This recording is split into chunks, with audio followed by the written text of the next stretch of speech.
Hospital में पार्वती की जख्मी हालात देखकर डरा देव। जी हाँ दोस्तों, सीरियल पारसंग देव का आने वाला एपिसोड होने वाला है बहुत ही मज़ेदार। कभी किसी पल ने आपकी ज़िंदगी बदल दी है? ऐसा पल जो एक सांस में डर भी दे और दूसरी ही सांस में एहसास भी कि आप किसी के बिना जी ही नहीं सकते।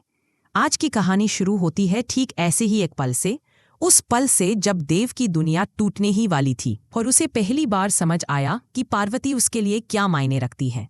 शाम ढल चुकी थी। मंदिर के पीछे पुरानी हवेली के दरवाजे पर हलचल थी। लोग इकट्ठा थे, ढोल नगाड़े बज रहे थे। सबको लगता था कि आज पार्वती की जिंदगी एक नए मोड़ पर घूमने वाली है, लेकिन किसी को अंदाजा नहीं था कि इस मोड़ पर खून भी बहेगा। और सच भी, देव दूर खड़ा सब देख रहा था। वो कुछ दिनों से खुद से लड़ रहा था। क्यों उसे पार्वती की शादी का ख्याल चुभ रहा था? क्यों उसके जाने का डर सीने पर पत्थर बनकर बैठ गया था? पर आज वो खुद को रोक नहीं पाया।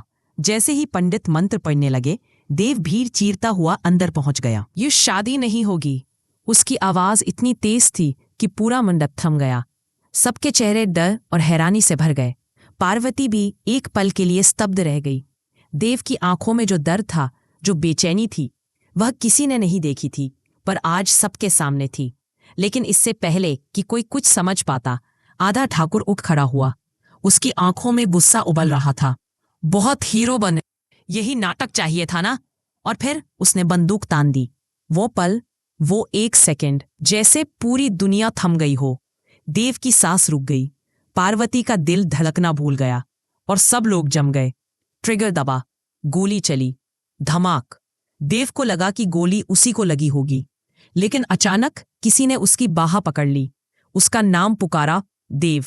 और अगले ही पल पार्वती उसके सीने से टकराई और जमीन पर गिर पड़ी। गोली पार्वती को लगी थी। पूरी भीड़ चीख उठी। देव के कानों में बस एक आवाज गूंज रही थी, पार्वती की धीमी सांसें, जो हर सेकंड कम होती जा रही थीं। देव ने उसे अपनी बाहों में उठाया। उसके हाथ कांप रहे थे। उसकी आंखें लाल थीं, गुस्से से नहीं, डर से। उस डर से जो किसी को, पार्वती, आंखें खोलो प्लीज। उसकी आवाज टूट रही थी। पार्वती ने हल्की सी मुस्कान दी, जैसे कह रही हो कि वो अकेली नहीं है। तभी पुलिस मौके पर पहुंची। आधा ठाकुर को हथकड़ी लगाकर ले जाया गया। कोई शोर मचा रहा था, कोई रो रहा था, लेकिन देव को कुछ सुनाई नहीं दे रहा था। उसकी पूरी दुनिया बस एक लड़की में सिमट गई थी, पार्वती। देव तुरंत एम्बुलेंस लाया। सायरन की आवाज हवा चीरती हुई अस्पताल तक पहुंची, लेकिन देव का डर हर आवाज से पड़ा था। ऑपरेशन थिएटर के बाहर देव अकेला खड़ा था। वो बार बार उसी खून से सने दुपट्टे को देख रहा था, जो अब भी उसके हाथ में था। उसकी आंखों से आंसू गिरने ही वाले थे, पर उसने रोया नहीं, क्योंकि उसे लगा अगर उसने खुद को कमजोर पड़ने दिया तो शायद पार्वती वापस नहीं आ पाएगी। उसके मन में वही सवाल घूम रहा था, क्या मैं उसके बिना रह पाऊंगा?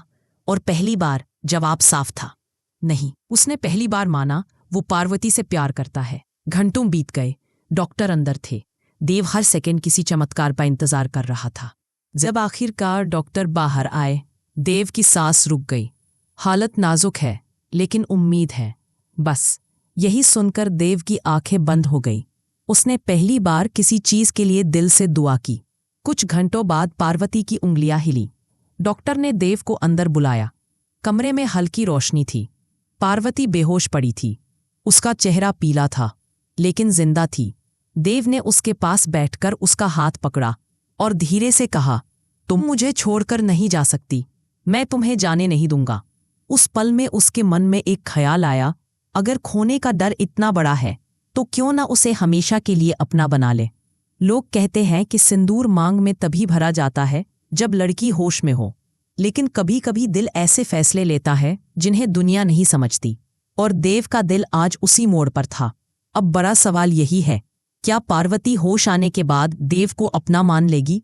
क्या देव अस्पताल में ही उसकी मांग में सिंदूर भर देगा? क्या इस हादसे के बाद दोनों की जिंदगी हमेशा के लिए बदल जाएगी? आप क्या सोचते हैं? क्या नियति ने देव और पार्वती को एक दूसरे के लिए ही बनाया है? कमेंट में जरूर बताइए और चैनल को सब्सक्राइब करना मत भूलिए।